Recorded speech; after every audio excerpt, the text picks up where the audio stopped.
All right, welcome back. It's Kim Willis again, and I've got another lesson as part of the series on outsourcing, etc., that I've included in Module 8.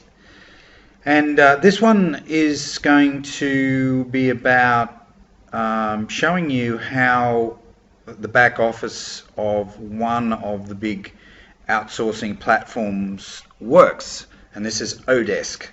Okay, and I've had an account with Odesk for at least 5 years, and so I know it fairly well. And I get most of my outsourcing work done through Odesk. Also do a little bit with another company called Fiverr, which I'll just give you a quick look at. You may well have heard of Fiverr. They call it Fiverr because $5 is all you need to get a job done. Now, because of inflation, $5 doesn't go as far as it used to go, but you can still get jobs done very quickly. But for bigger jobs, ongoing relationships, I still tend to use Odesk. So let me just log in. Okay, right now. Okay, this is the back office, obviously, and right now you'll see that we've actually got a job posted. All right, and this is for basically we're wanting to get some software developed for two of my membership sites. So we tried to buy off-the-shelf software, but in the end, to do the job, but in the end we decided to create our own.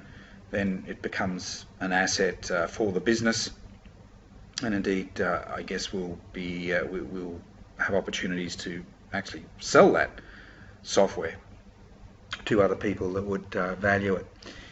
And so we've put up the job here. I'll just click on a link, and because it's a highly specialized job, we've only actually had 2 responses. Normally when we put up a job, well, we'll get 20, 30, 40, sometimes 50 and more responses. But this is a highly specialized job. We're looking for the best possible applicant. Oh, we've had 3. Okay, I've had 3 applicants. There we go.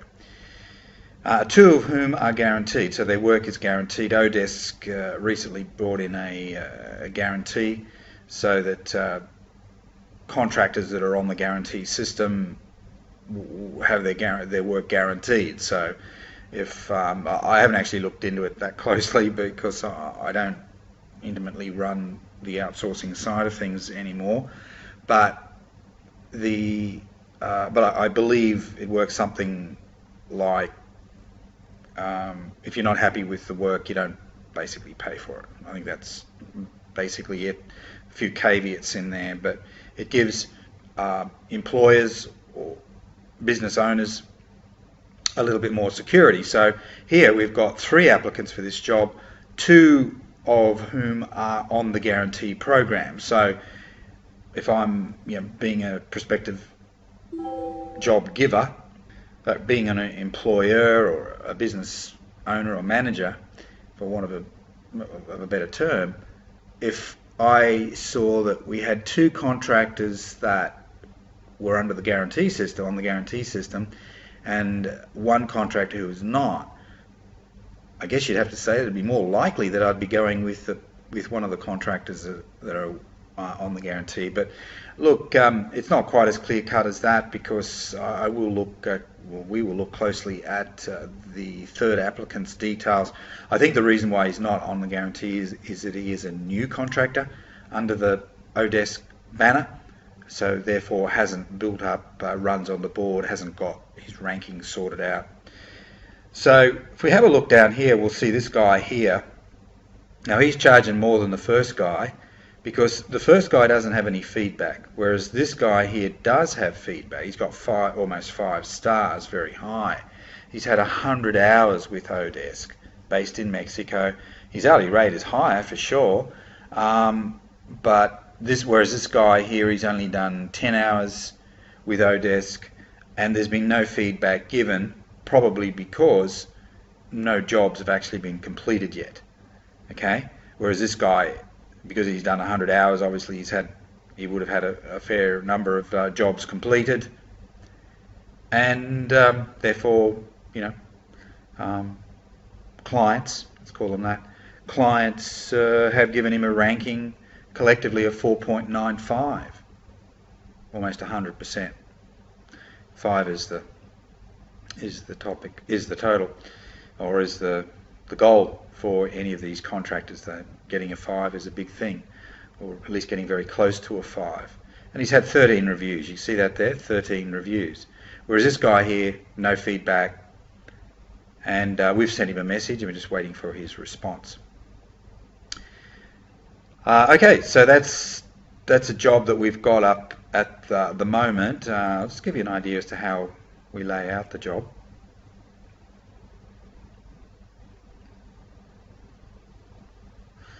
I'm currently developing a membership site on WordPress. There's a bit of technical stuff here. I won't bore you with all of that, but there's a number of different paragraphs here, basically spelling out what it is that we're looking for.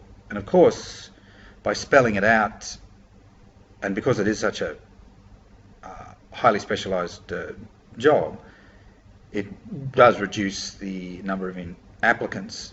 But that's probably a good thing, because we don't want lots and lots of applicants to interview.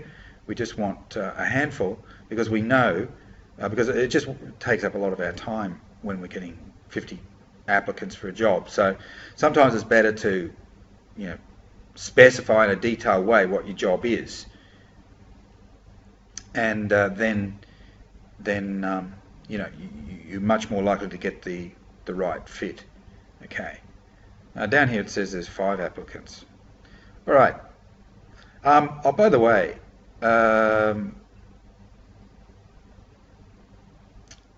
the contractors can rank and rate the client as well. So you'll see here that I've been ranked by some of my past contractors. Yeah, I get 5 out of 5. So they say, they like me. They say I'm a good person, good to work with, etc. I always pay on time. So, Odesk actually pays the contractors, but that's because they take the money out of our account and then they pay the contractors. But and you see some of the titles here, to give you an idea of what this type of business like mine is involved with. E-color design for a new course, social media engagement expert, email marketing specialist, video transcription person, and a WordPress specialist. Okay, so that gives you a bit of an idea. And of course, if the best applicants, they will always look at the potential clients rating as well. And if they see somebody like myself with a 5-star rating, well, they're more likely to apply for a job with somebody like me than if they were with somebody else, in Odesk, who, as an employer stroke client, only had a 3-star rating. They'd want to look a little deeper and say, why is this client only been rated as 3-star by past contractors? What's wrong here? Did his credit card bounce? Wasn't able to pay Odesk? Were there other reasons? Was he difficult to get along with? Was he overly demanding?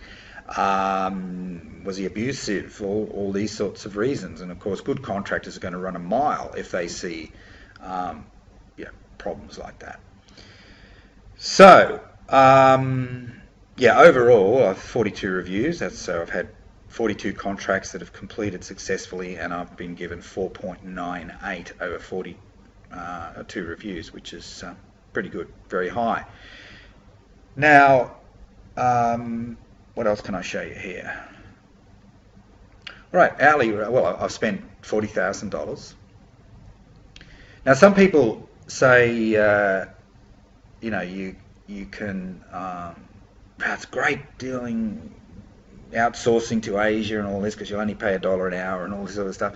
Well, that's not quite true. You'll see that the average hourly rate is $5.38. I don't necessarily go for the cheapest. I mean, it's still vastly cheaper than what I would pay if I was um, engaging people in my home country, Australia, for sure, because wages are extremely high there, and you'd be paying $30 an hour, 40, 50, 60, even $100 an hour, no, easily, for a specialist. Easily, you'd pay $100 an hour. Whereas I can get, well, I've got, with this job I showed you before, even the most expensive guy that's applied was $12 an hour. And if I got somebody in Australia to do that, try to hire someone in Australia, well, they're not going to charge $12 an hour, are they? They're going to charge maybe $80 an hour, maybe $100 at the minimum. I would imagine it'd be $60. So I think the days of paying $1 an hour, all that sort of stuff, have come to a close.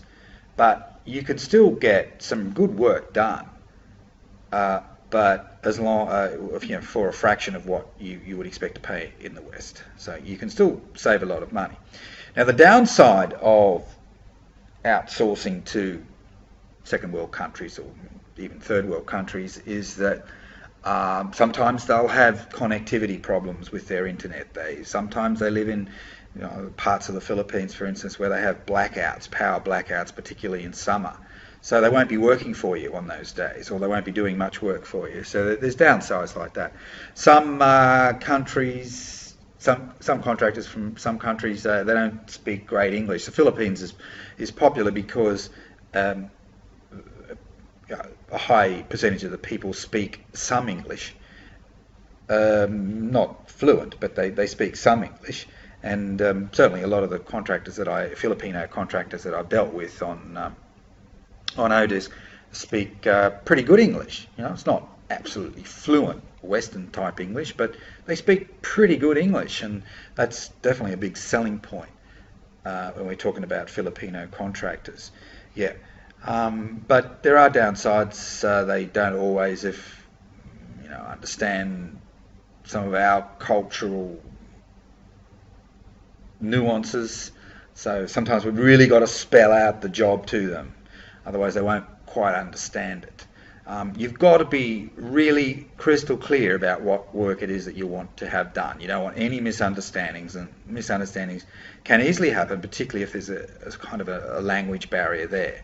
So you really want to spell it out so they know exactly what it is that you're looking for. I think it's common sense, isn't it? But sometimes a client will basically not spell it out properly.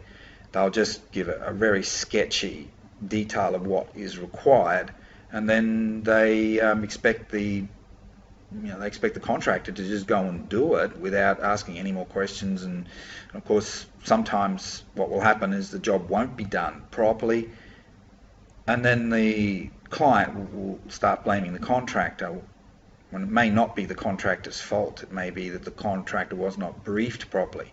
We have to understand the cultural differences and the language differences. Even if that contractor speaks English, they don't speak it absolutely fluently, and they don't understand if you're using slang words or anything like that, colloquial terms, etc.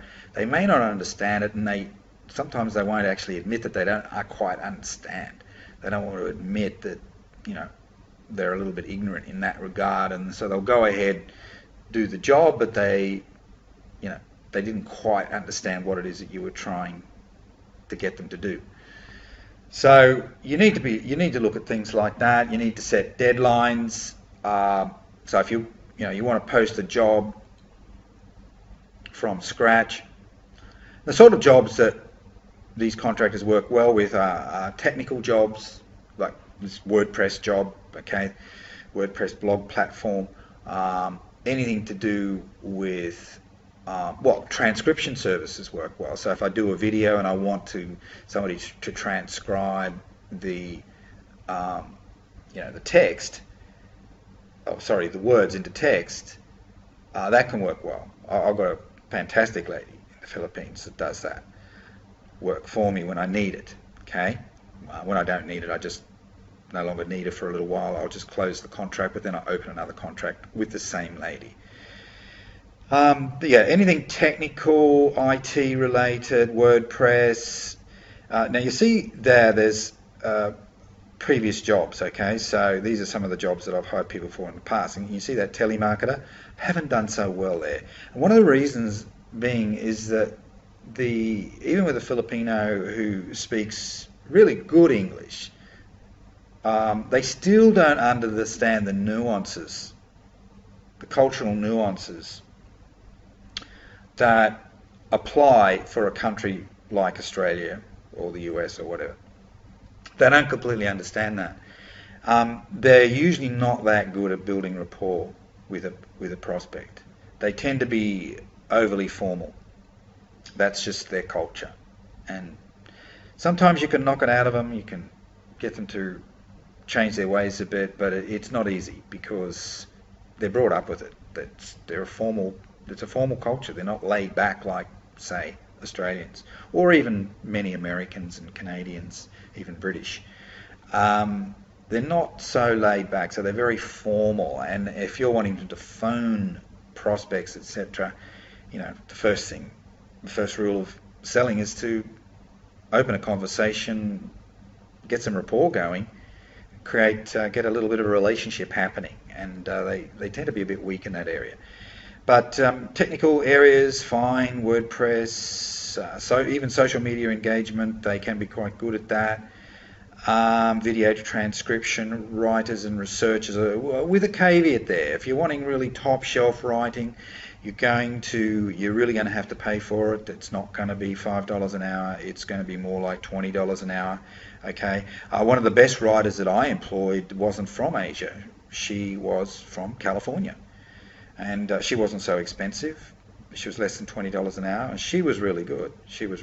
So you do find these people on platforms like Odesk.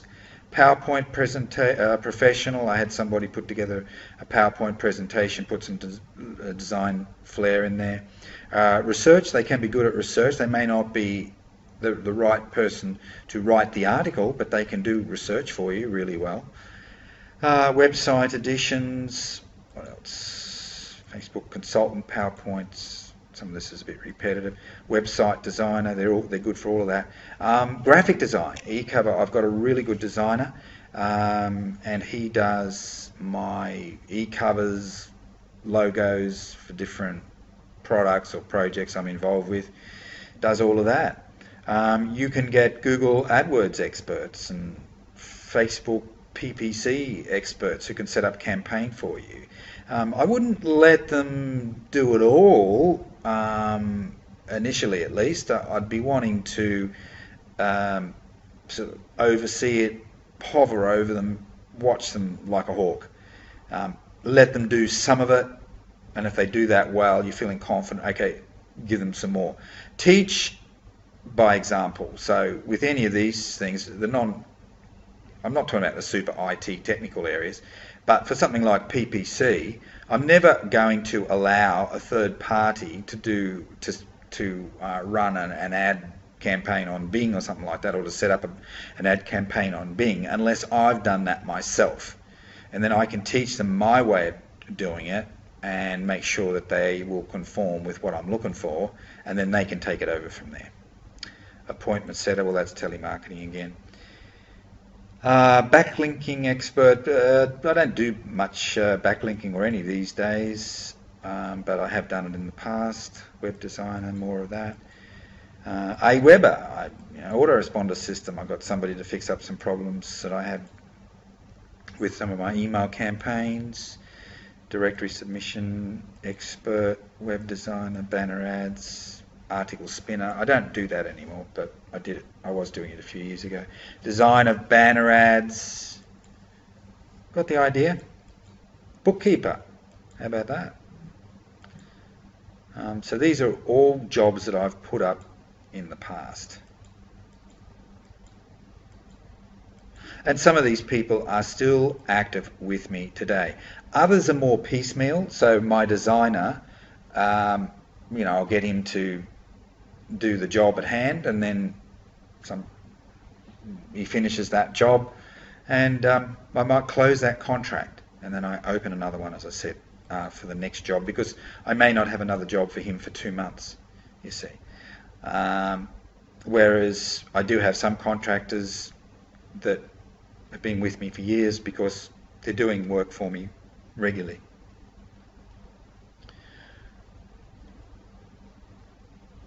All right, well that's probably enough for now, and we'll give you some other content in due course.